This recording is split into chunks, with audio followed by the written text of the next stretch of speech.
দুনিয়ার সব থেকে যদি নিঃস্বার্থ ভালোবাসা থাকে তাহলে সেটা হচ্ছে এটা হচ্ছে সে নিঃস্বার্থ ভালোবাসা। এদের মধ্যে কখনো অভিমান নাই।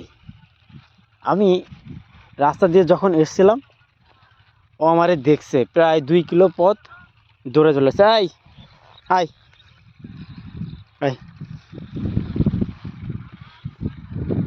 ছোটোবেলায় ওর হচ্ছে মাজাতে একজন মেরেছিল, যার কারণে মাজাটা ভেঙে গেছে। এই কারণে ও ঠিক মতো চলাফেরা করতে পারে না। কুকুরের এই নিঃস্বার্থ ভালোবাসা কখনো শেষ হয় না, কিন্তু আমরা মানুষরাই খুব খারাপ। মানুষরা কুকুরকে দেখতে পারি না, ঘৃণা করি। আবার হচ্ছে একটু কারণবশত বা অকারণে তাদের উপর নির্যাতন চালাই। এই যে কুকুরটা, ও হচ্ছে ছোটোবেলাতে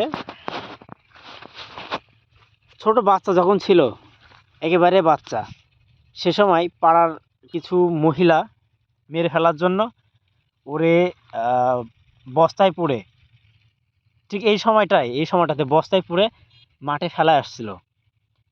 আল্লাহর অশেষ রহমতে সে হচ্ছে বেঁচে ফেরে। এর সঙ্গে আরও 5 জন ওর ভাই বোন ছিল, তারা শেয়ালের পেটে যায়। পরবর্তীতে যখন বেঁচে থাকে, কেউ একজন মাজার পরে লাঠি দিয়ে মারার পরে মাজাটা পুরোটা ভেঙে যায়। ভেঙে যাওয়ার কারণে সে আছে সোজা দাঁড়াতে পারে না। ওঠ ওঠ ওঠ ওঠ উঠুক উঠুক ও সেভাবে দাঁড়াতে পারে না, দাঁড়ালেও আবার হচ্ছে মাজা ভেঙে পড়ে যায়। তখন থেকে ওরে আমি নিজের বাসায় রেখে নিজের মতো করে লালন পালন করি আর কি। কিন্তু তারপরে মানুষের অত্যাচার কখনো শেষ হয় না।